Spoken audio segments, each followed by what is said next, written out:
In a sport where the margins are razor thin and the adrenaline unrelenting, few things come without controversy, especially when they come from the sport's highest authority. The FIA, motorsport's global governing body, has announced a significant U-turn on one of its most contentious recent rule changes, the clampdown on swearing.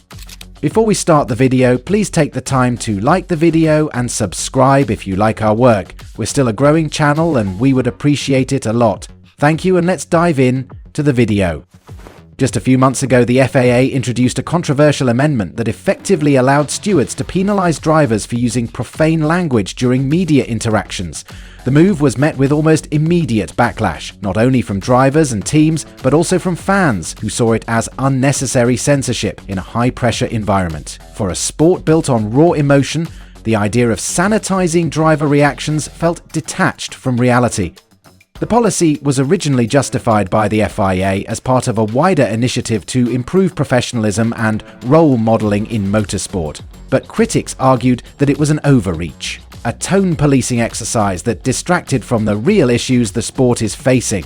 After all, Formula One is no stranger to heated post-race interviews, team radio rants, and passionate outbursts in front of cameras. Emotions flare when careers, championships, and millions of dollars are on the line.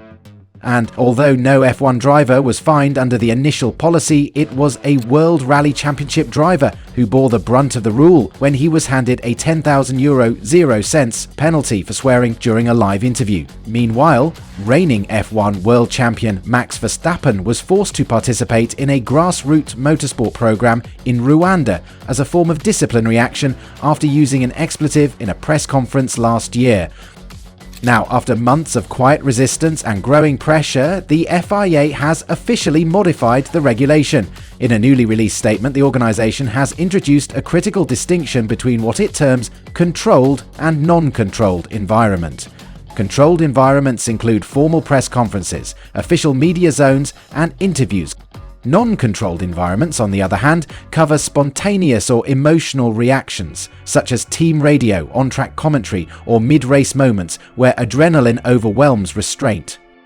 This reclassification has significant implications. While swearing in a post-race press conference may still draw disciplinary attention, an emotional outburst over the radio or a spontaneous comment on the grid is now unlikely to result in formal punishment.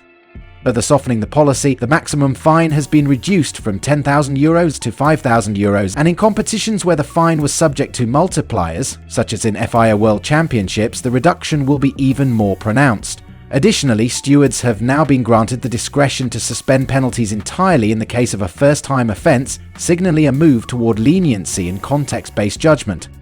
In a statement, FIA President Mohammed Ben Sulayem said the changes reflect a more realistic and collaborative approach to modern motorsport. As a former rally driver, I know firsthand the range of emotions that are faced during competition, he said. We want to promote sportsmanship while still allowing stewards the flexibility to handle situations fairly. He wasn't alone in supporting the pivot. Ronan Morgan, president of the FIA Drivers' Committee, emphasised the importance of understanding what drivers endure on race day. They are ambassadors for the sport, but we must recognise that there is a difference between what's said during a race and in a press conference, he said. But while the FIA's leadership is keen to present these updates as a positive step, not everyone is convinced that the organisation is moving in the right direction.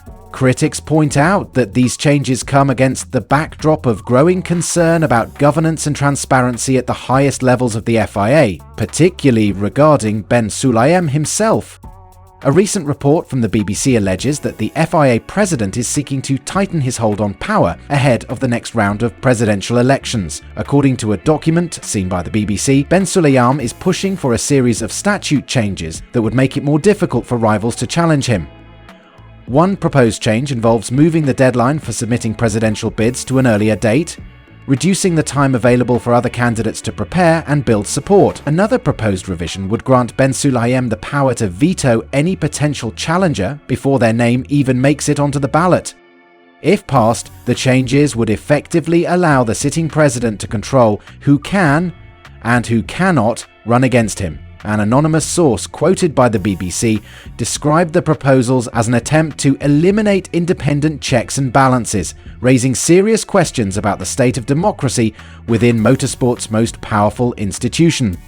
The proposals will be put to a vote at the upcoming FIA General Assembly in June. Among those reportedly eyeing a run at the presidency is Carlos Sainz Sr., a legendary rally driver and father of Ferrari Formula One driver Carlos Sainz Jr. If the rule changes go through, it could potentially prevent figures like Sainz from even entering the race.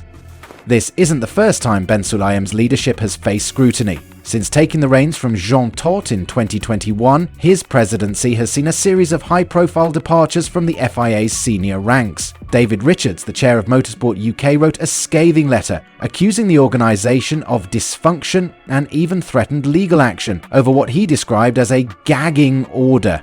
And in December of last year, Ben Sulayem dismissed concerns from drivers after the abrupt departure of race director Niels Wittich just before the Las Vegas Grand Prix. When asked why drivers weren't informed, the president responded sharply, "Do we have to tell them? Do we tell them how to drive? Do we tell them what to have as their strategy? It's none of their business." These remarks did little to inspire confidence in a presidency already viewed by some as combative and closed off. Critics argue that the growing centralization of power within the FIA threatens the very spirit of fairness and independence that motorsport claims to uphold.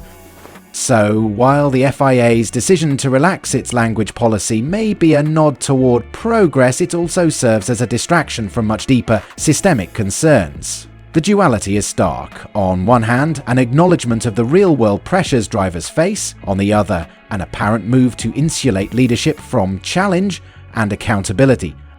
As the motorsport world prepares for a busy summer, both on and off the track, attention will increasingly shift toward the FIA General Assembly and what it may signal about the future of the sport's governance. Will the changes bring clarity or simply further entrench those already in power?